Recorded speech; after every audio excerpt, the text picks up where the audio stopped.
It was supposed to be a normal day, just another crisp autumn morning at Maple Ridge Elementary. The morning sun filtered through amber leaves, casting golden shadows across the school's worn playground. Laughter echoed as children burst from the brick building for recess, their voices blending into a chorus of joy. Among them were 3 girls, inseparable since kindergarten.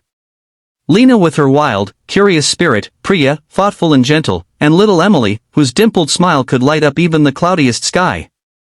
They played by the old tire swings, sharing secrets and chasing wind-blown leaves. But within minutes, everything changed. Their teacher looked up to gather the class, and they were gone. No one had seen them leave. No one heard a scream. Their lunchboxes were untouched on the bench. Their coats still hung neatly on the hooks inside the classroom. The school's heartbeat stopped. The next moments unfolded like a waking nightmare. Principal Monroe declared a lockdown. Parents were called.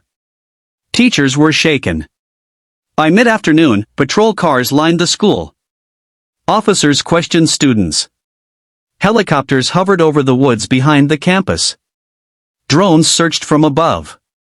Canine units scoured the area, but with hundreds of children on the playground, the scene was saturated with scents. No dog could isolate the trail.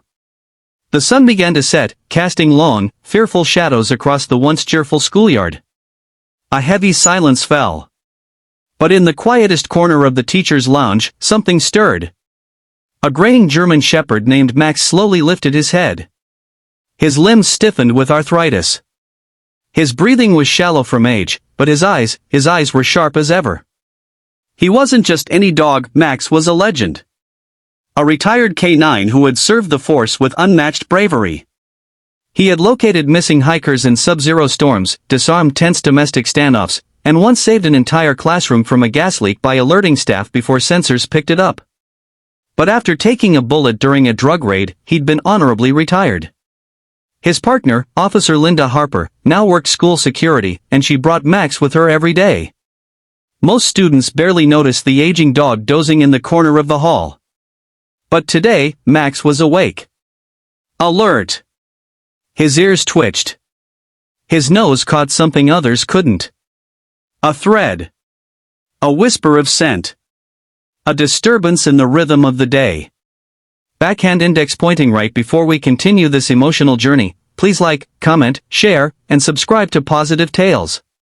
If you believe in second chances, animal loyalty, or the unseen power of love, your support keeps stories like Max's alive. Max rose slowly, his old joints cracking with every step. Harper called his name gently, but he was already moving, headed toward the playground. His tail hung low, his body slow but purposeful. Harper followed. Something about his gait, his certainty, sent chills down her spine. Max wasn't wandering, he was tracking. They passed the school's edge and crossed into the forest. The trees thickened. The air changed. This wasn't a place many dared to explore. Old trails twisted into forgotten paths. The rescue teams had already searched here, at least, they thought they had. But Max moved with instinct. With memory. With heart. He sniffed a fallen hair ribbon, paused, and then barked once, short, clipped. Harper's heart raced. She radioed in her coordinates, then pressed on behind him. Hours passed. The woods grew colder. Max limped, but never stopped. Harper offered water, he refused. Finally, just as dusk kissed the treetops, Max halted. His body stiffened. They stood before a hill blanketed in vines and undergrowth. At the base, a collapsed storm drain, its entrance nearly invisible. Max barked again. This time, frantic. Harper dropped to her knees. Inside, a faint sob echoed. She called out, "Lena? Priya? Emily?" A muffled cry answered. "We're here, help!" Inside the narrow, damp tunnel, she found them. Cold. Dirty. Shivering, but alive. They had followed a fox from the field, giggling as it darted through the trees. Then curiosity led them into the drain. It sloped deeper than they realized, and when they tried to climb back, the tunnel's wall crumbled behind them. They were trapped. Emily had twisted her ankle. Priya had a mild panic attack.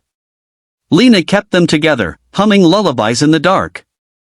For 10 long hours, they waited. And then came Max. The girls clung to Max's neck, weeping into his fur.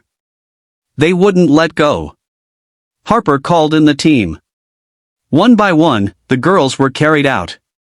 The officers wept. The parents dropped to their knees. Max stood quietly, tail wagging weakly. That night, the town lit candles in the schoolyard. The mayor gave Max a medal. Children laid flowers by his resting spot. But Max didn't care for praise. He curled up that night by Harper's side, content that his purpose had been fulfilled once again. But that wasn't the end.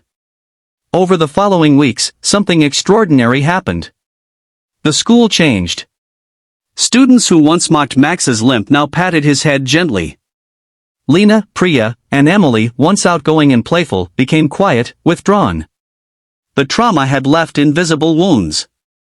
Therapy was suggested, but the girls resisted. Until Harper offered an idea: just sit with Max. No talking, unless you want to. So they did. In a quiet room, on a soft carpet, Max lay peacefully while the girls sat beside him. At first in silence. Then in whispers. Then in laughter. Over time, the bond between them grew deeper. Max became their emotional anchor. Soon, other children joined them. A boy named Caleb, whose parents were divorcing. A girl named Sarah, who was bullied for her stutter. One by one, they sat beside Max. No judgment. No pressure. Just presence. The principal created Max's Corner, a sanctuary in the school with calming lights, soft cushions, and stories of resilience on the walls. Max, old and tired, lay there daily, surrounded by children who found peace in his quiet loyalty. But as spring approached, Max began to slow even more. His steps became labored. His appetite faded. The vet confirmed what Harper already knew: his time was coming. The school organized a farewell assembly.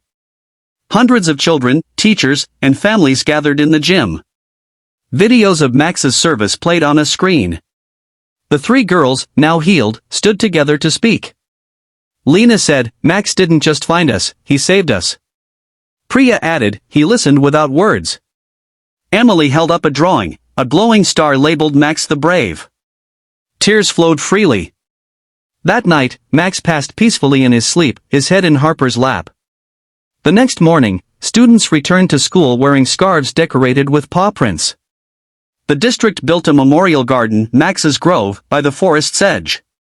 A stone statue stood at its center, with the inscription, "Not all heroes speak. Some simply stay." If Max's journey moved your heart, please like, share, and subscribe to Pawsitive Tales. These stories remind us of the love and loyalty animals bring into our lives, and why they should never be forgotten. Special request: comment one word below, just one, that captures how Max made you feel. Safe. Grateful. Hopeful. Let's fill this section with love in his memory. Thank you for joining us today. This wasn't just the story of a dog, it was the story of healing, courage, and the kind of love that transcends age, injury, and even time. Until next time, stay kind. Stay open. And never underestimate the heart of a dog.